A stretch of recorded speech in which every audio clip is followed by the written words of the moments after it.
All right, cool. So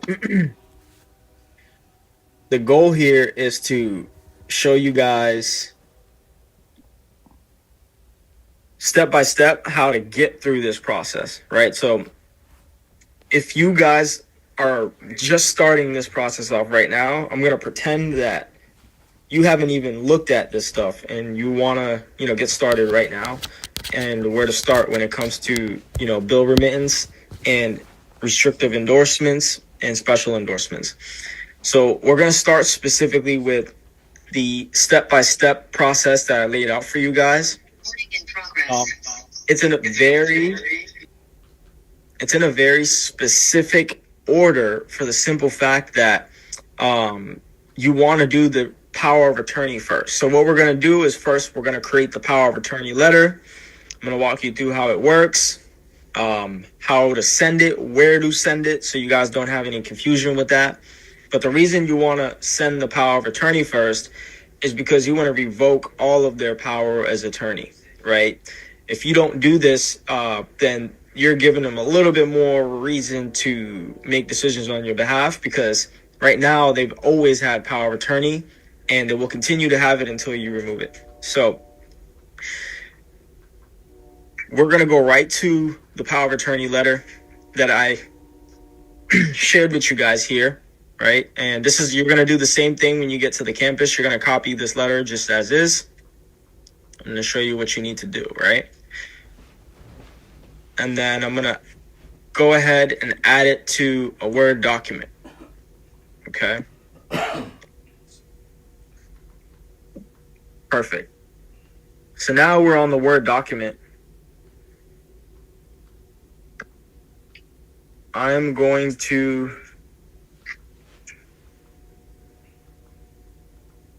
start editing this and showing you how to edit this letter, right?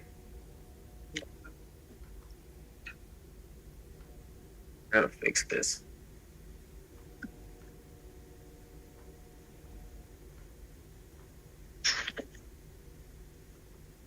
All right, that's much better. Crazy. All right. What I want to do here is I usually do this, guys, with official documents. You don't have to do this. I do this. This is I prefer to do this. I put the number of pages on there because that way they can't claim anything is lost, etc. But this is just a preference, right? This is something I do, guys. It's not mandatory.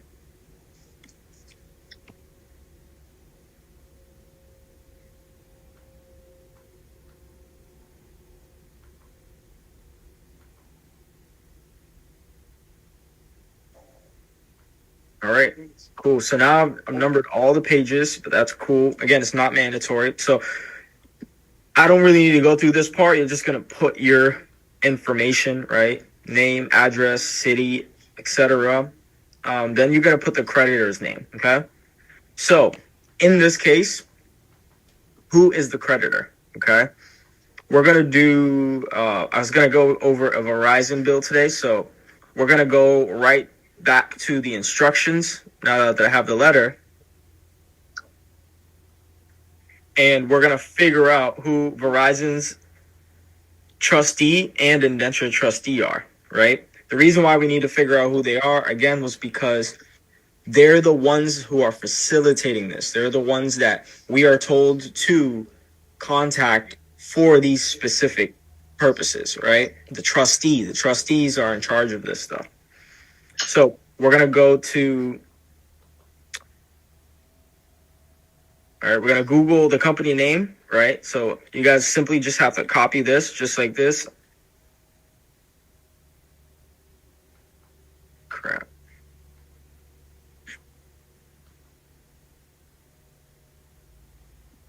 All right. So now we're going to put Verizon. And it's usually pop up at the top. So we're going to click on it. And lo and behold, indenture between Verizon, Master Trust as trust. And then we have U.S. Bank Trust Company National Association as indenture trustee. Okay. So we're going to copy this name.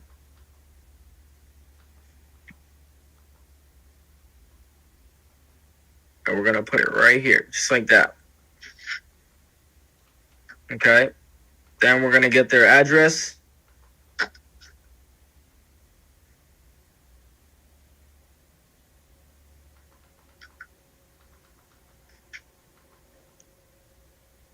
think they have 3 addresses.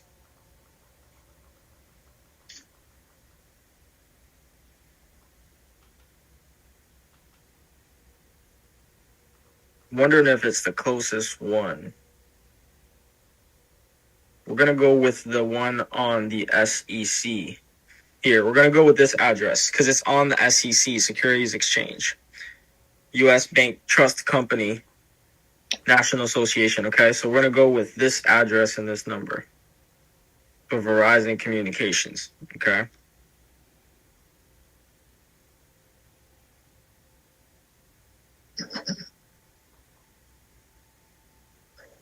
All right, and this is very important because we want to send this information to the right people. We want to send it to the right place and the right people. Extremely important we do that. All right, so now I have that information. I've put my personal info up there, right? Name, address, etc. Then we'll put the date.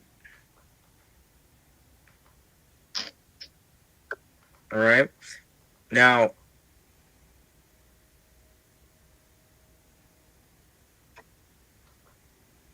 personally, I'm going to put also Verizon's information. So on the bill here, it tells us,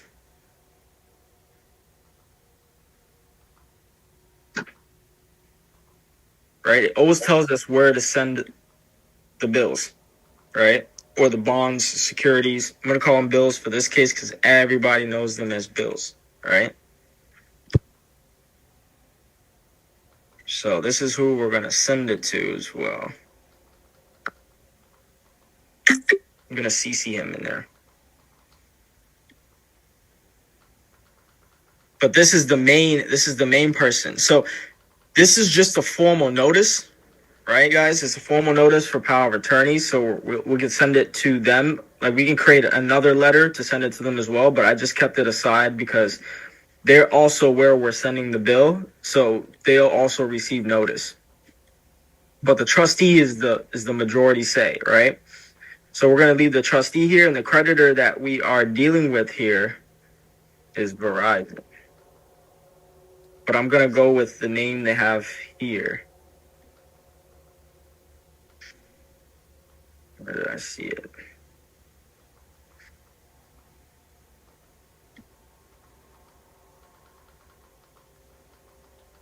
Verizon Communications Incorporated.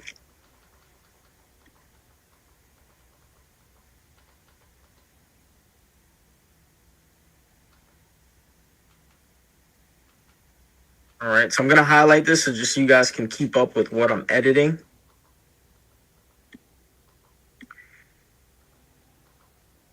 Your name.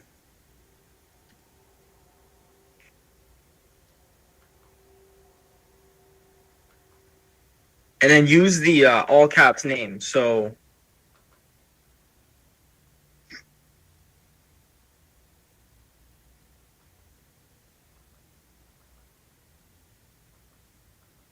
right.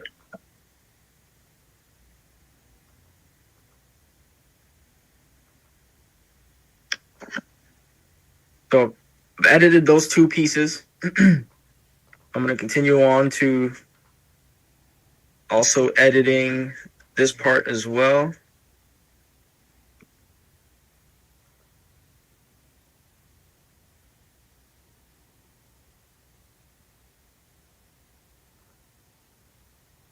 What else I got here? Editor name as well. Right. Then we're going to give them a specific time frame. Right. I'm going to say 15 days. 15 business days.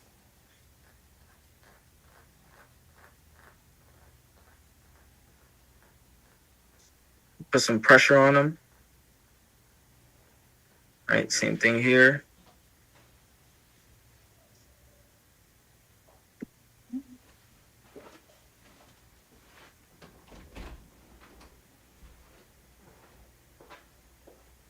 Right, you guys following me so far? I'm just going through the motions here to show you how I'd fill out this template. Yes. Not missing anything here. All right.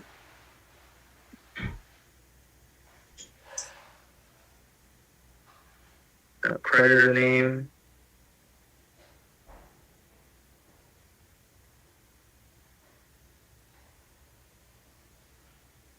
Perfect.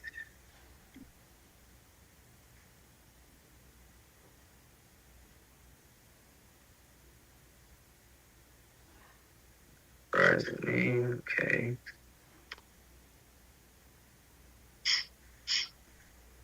In 15 days.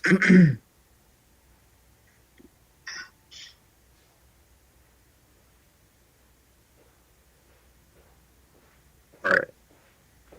We're almost good to go here. So now we're going to get to the bottom section where we're going to require the notarization.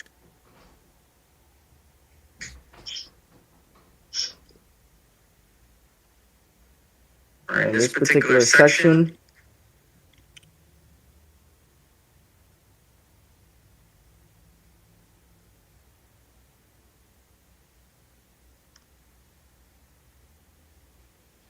I'm going to put, again, the first, last name. But this is the lower caps because you're going to be the agent here. Now, does anyone understand what I mean by agent and principal? Does anyone need me to clarify that?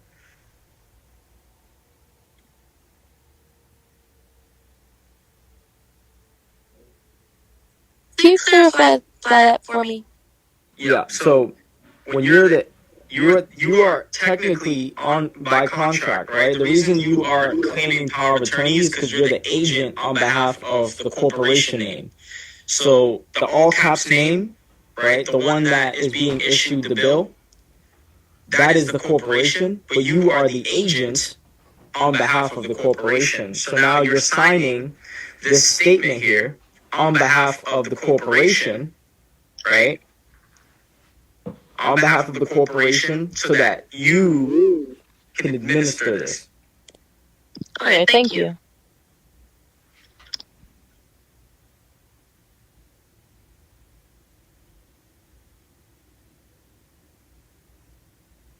Right? And this is why you guys don't necessarily have, you don't need any trust, you don't need anything to do this stuff. You can do this right now because it's a legal tender, it's a legal form of payment. But that's why when you guys are starting to do your trusts and you're changing your status, the secret is to make sure that all your documents reflect your status, right? Your status as the agent. You are the one who is ministering. You're not an actual corporation. A corporation is a fiction. It's a fiction entity, right? You're technically just there to administer everything on behalf, right? So the rest of this is for the notary. You don't have to touch this. Right, I'll put a line here for a signature. Okay. So you're gonna basically sign. It'll tell them exactly who you are.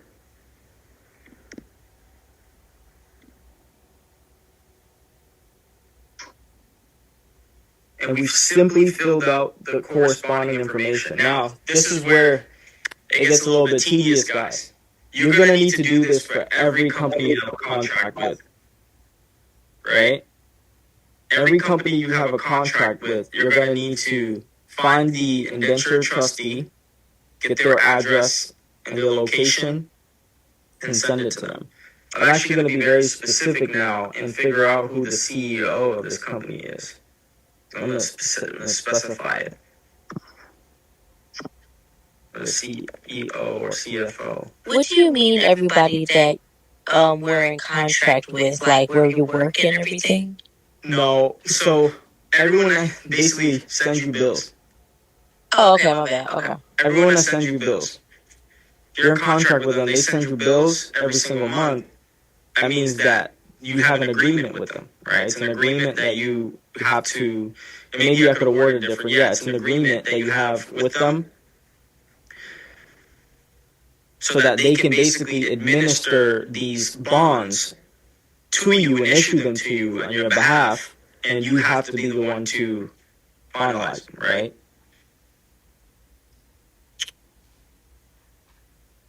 U.S. Bank. All right, so we got John Stern and Andy.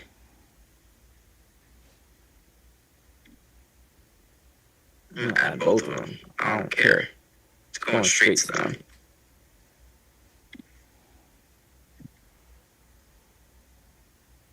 Going straight to them.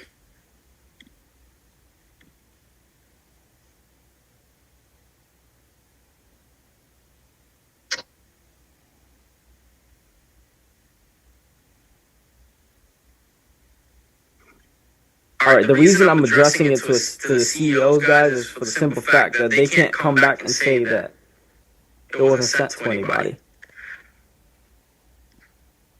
It's been issued to them.